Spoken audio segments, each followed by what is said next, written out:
name is Madison Manzo, and I am a training professional with an emphasis in active listening. Today, I'm going to step you guys through how to both actively listen in the workplace, and then you guys can reiterate these steps in your day-to-day lives when working in the workplace.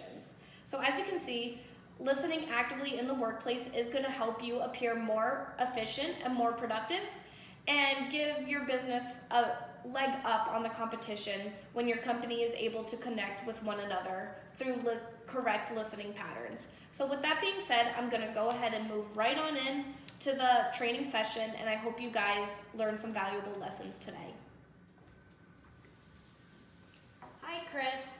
Now making sure to pay attention to your colleague. First, remove all distracting thoughts and other work-related distractions away from the area that you guys want to talk in. And then second, correct body posture. So you always want to make sure you seem open and inviting to who you're talking to. So for that reason, remove your arms and keep an open and inviting posture. And then also make sure to always keep eye contact with who you're talking to. This shows that you're paying attention and you're listening and you're not looking at other distractions. And then just maintain an open and inviting posture, and then make sure to greet your coworker appropriately. Hi, Chris. Hi, Madison. How are you? Good, how are you? The second step in active listening is making sure to show your coworker that you are listening to them. Maintain that open and inviting posture, and then also nod in agreement when you agree with something that they have said to you. And then second, using effective pauses. Effective pauses are best done after your coworker is done talking to ensure that they have finished their full thought. And then also with effective pauses, they help with silence in case the conversation is negatively charged. It helps to diffuse any tensions and emotions that either of you might be experiencing.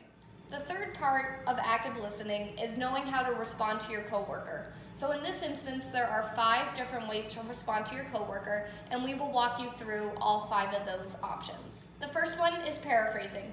Paraphrasing is when you repeat back in your own words what your coworker has said to you.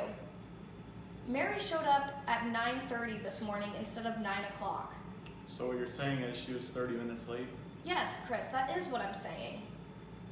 See, Chris made sure to paraphrase in his own words what I was saying to him, and I felt understood. The second way to respond to your coworker is by emotion labeling.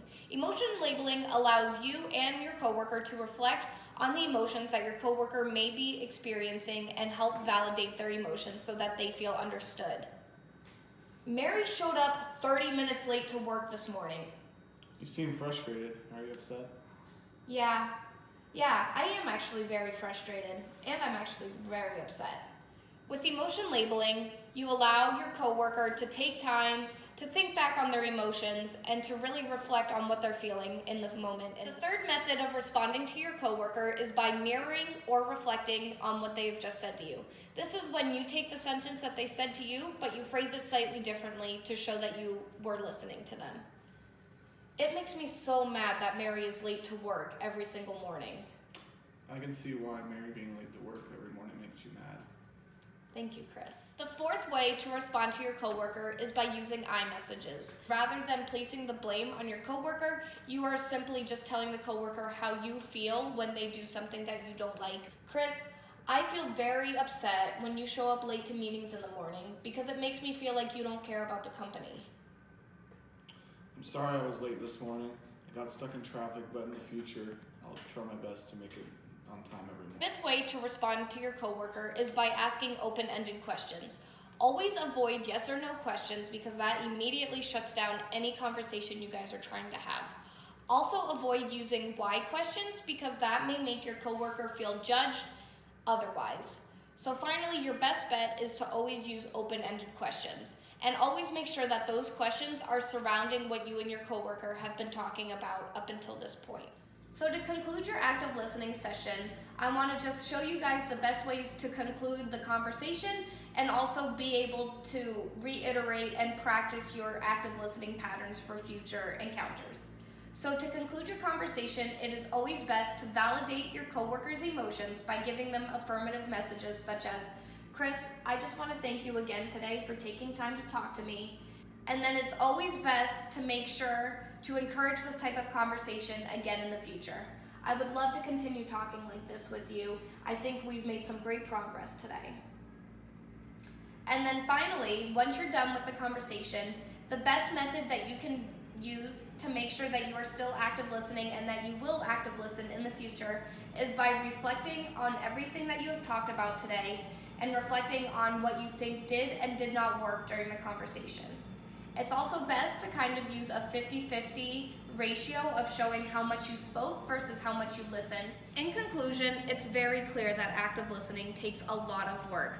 But just remember, a lot of people believe that the way they've listened their whole life is the only way they know how to listen. That's not true. Active listening just takes a lot of practice, and if you want to make those changes, you absolutely can. But I just wanted to thank you guys all today for listening to my video, and I hope that I was able to give you some tips and tricks in active listening in the workplace that can help you further both your careers and your future endeavors within the workplace and your camaraderie with your coworkers. Thank you.